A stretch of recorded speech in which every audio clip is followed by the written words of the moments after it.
一体何なんだ。メヘリット。キムロニーマス Now there is no hope.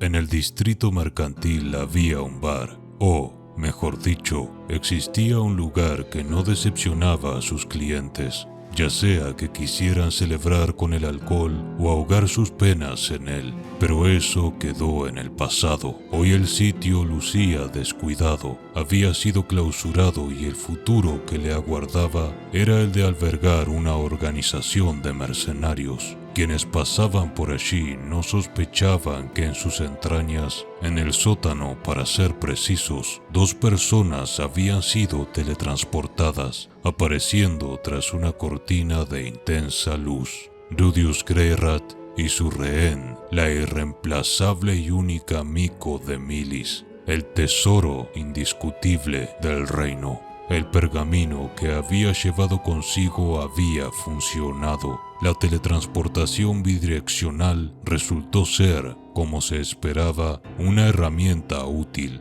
Rodeado por barriles con comida imperecedera y capas que pertenecerían a los mercenarios en un futuro, la Miko rompió el silencio, exclamando que el sitio era uno con mucha personalidad, tras lo cual se sentó tranquilamente como si aquella situación fuera la más natural del mundo.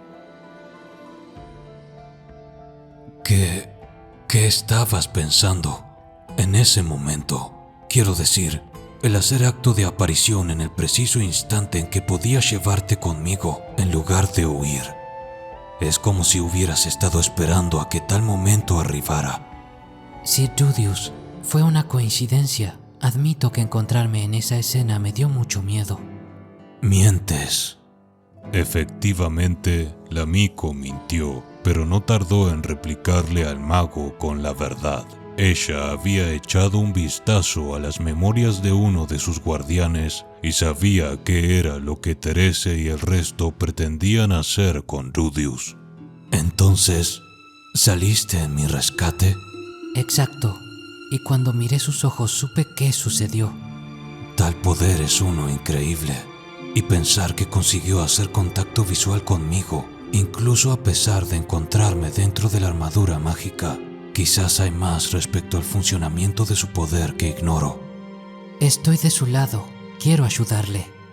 El mago, en completo silencio, apuntó un dedo en dirección a su interlocutora. En su mente sabía que no había vuelta atrás. Ahora era todo o nada, y consideró el peor escenario. Todos eran sus enemigos. El Papa, Claire, Therese, el Cardenal. Niña bendita, antes de que pueda confiar en ti, tengo un par de preguntas que hacerte. ¿Podrías ser específica y explicarme el poder que posees? Eso ya lo sabe. Quiero oírlo de ti.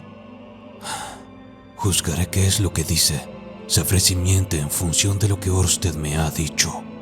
La Miko entonces le explicó que básicamente podía ver la superficie de las memorias de las personas, aquello en relación a lo que está en su mente, las memorias asociadas a ese pensamiento.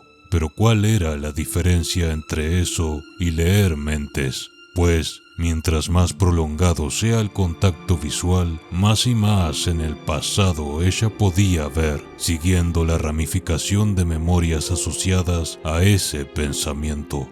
Ya veo.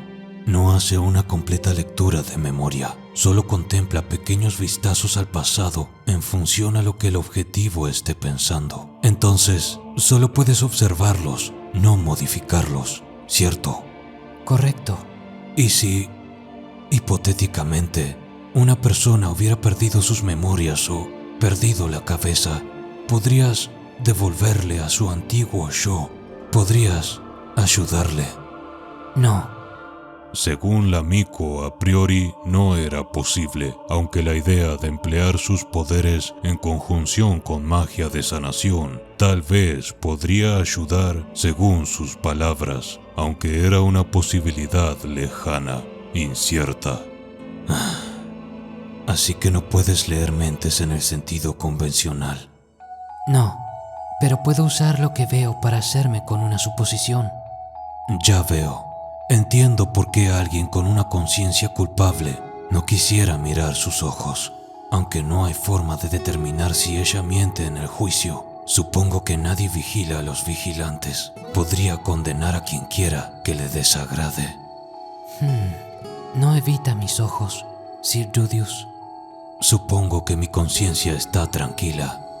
Había más en cuanto a las palabras de Rudius. La realidad era que a esas alturas ya no le importaban esas cosas. El ser juzgado por la Miko era una de ellas, sumado que, al mantener contacto visual, ayudaría a explicar todo de forma más rápida mientras conversaban.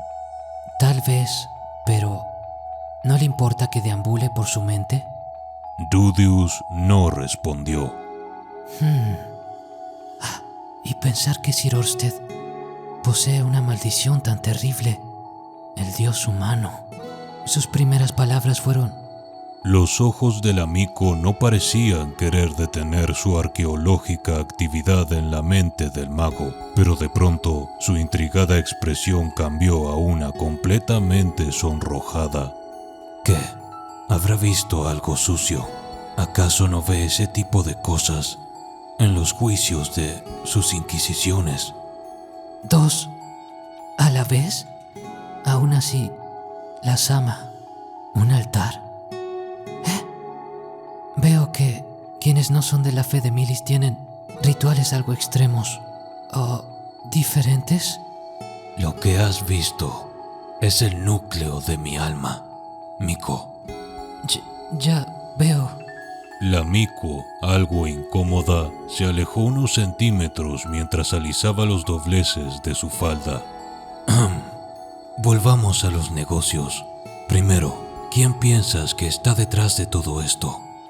La respuesta de la chica fue simple: o bien el Papa o el Cardenal, quien deseaba ocupar la posición de poder del primero. En otras palabras, no creía que el dios humano estuviera involucrado. En cuanto a los Latria, su conclusión fue que era posible que alguien los estuviera usando, aunque según ella, no parecían ser los responsables directos de la Inquisición de Rudius. La Miko añadió que si Rudius no confiaba en ella, se remitiera a usarla como rehén para obtener lo que deseaba. Ella lo era todo, no solo para los caballeros del templo, sino para toda la facción expulsionista de demonios, quienes sabían que si ella muere, pierden toda posibilidad de victoria.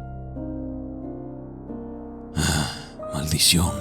Por lo que sé, en el peor de los casos, Aisha bien podría estar apresada por los caballeros del templo. Será mejor que no vea a mi hermana morir frente a mis ojos porque confía en ti. Si me estuvieron vigilando, estarán aquí pronto. Sir Rudius, entonces claramente debería llevarme consigo cuando haga sus demandas. Valiente de tu parte, pero si nos emboscan, entonces podría degenerar rápidamente en una batalla a muerte. Seguramente podrá lidiar con ellos. Enfrentó a Sir Orsted y a Overcorvet, ¿no es así?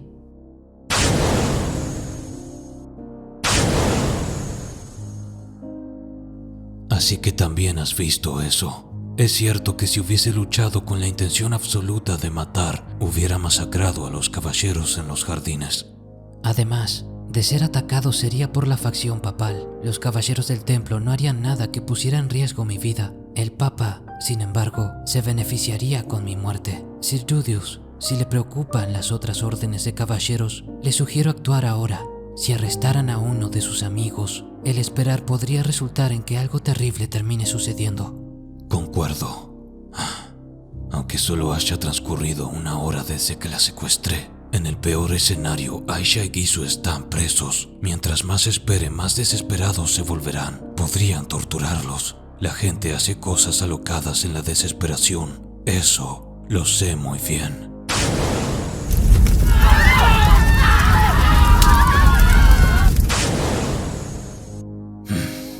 Mi siguiente movimiento será una apuesta. Si esto sale mal, alguien va a morir junto con la Miko. Debo estar preparado para eso. Miko, hay algo que no entiendo. ¿Por qué me ayudas? ¿Por qué te has dejado secuestrar por mí? La Miko no respondió de inmediato. En su lugar, su mirada perpleja se transformó en una de comprensión, a la par que esbozó una sonrisa, y segundos luego exclamó que la razón era simple. Ella tenía una deuda de vida hacia él y aquel guerrero Supard. ¿Guerrero Supard? ¿Acaso vio en mis memorias o las de Eris años atrás? No lo sé. Pero fuimos Ruijerd y yo quienes trajimos a Eris aquí, escoltándola en nuestro largo regreso a casa. Fue entonces que Eris le salvó la vida. ¿Eso no le convence? Sir Rudius, entonces digamos que estaba enojada. Enojada de ver a mi nuevo amigo y mis fieles guardianes intentando matarse entre sí. También quería agradecerle por todo el tiempo que pasó conmigo, haciéndome reír, y por la pintura que hizo para mí. Desde el principio quería encontrar una forma de ayudarle secretamente cuando vino por su madre, pero nunca me lo pidió. Esa respuesta satisfizo a Rudius, quien se armó de determinación. Sus objetivos en Milis eran los siguientes: 1. Rescatar a Zenith. 2. Garantizar la seguridad de Aisha, Gizu y Cliff. 3. Asegurarse de que sus acciones no resultaran en problemas para su amigo en el futuro.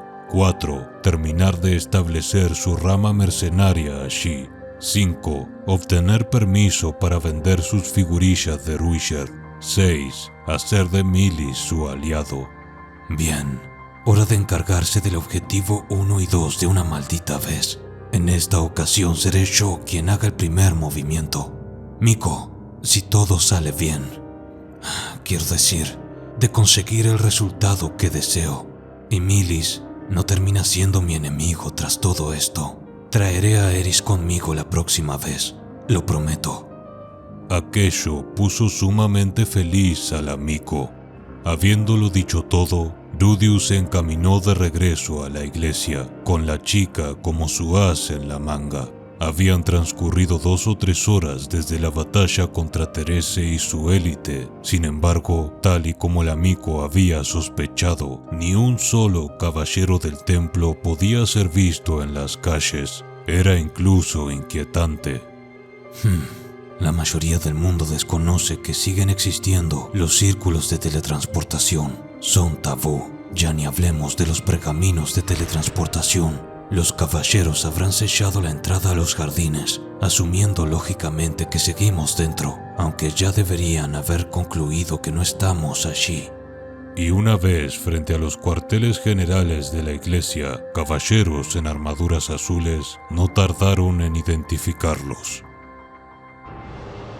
¡Es la Miko! Es Rudius Greyrat. Trae a la Miko consigo. Solicitamos refuerzos.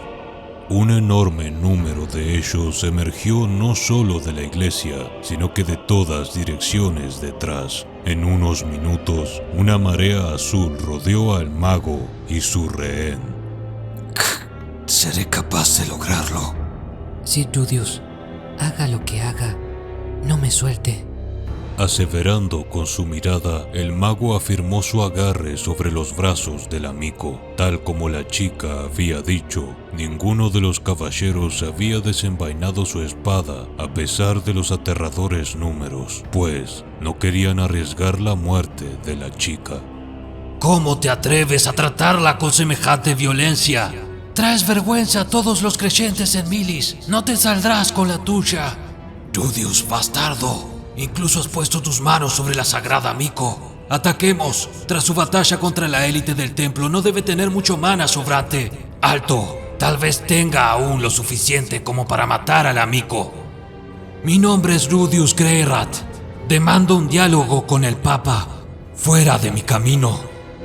¿Cómo te atreves? ¿Crees que el Papa otorgará audiencia a un gusano como tú? Incapaces de contener su ira, algunos de los caballeros comenzaron a desenvainar sus armas. Pero entonces, la Miko fingió un gesto de dolor y las armas fueron envainadas. Escuchen con atención por su propio bien. Mi nombre es Rudius Greyrat. Represento al dios dragón Orsted y juro sobre su invencible nombre que no deseo dañar a la sagrada Miko. Al son de sus palabras, Rudius alzó su mano izquierda. En el gesto, su manga se deslizó hacia abajo, revelando el brazalete del dios dragón, el cual despedía destellos, reflejando la luz hacia los caballeros, junto con la promesa de que no había poder más supremo que el de aquel dragón que no conocía el descanso.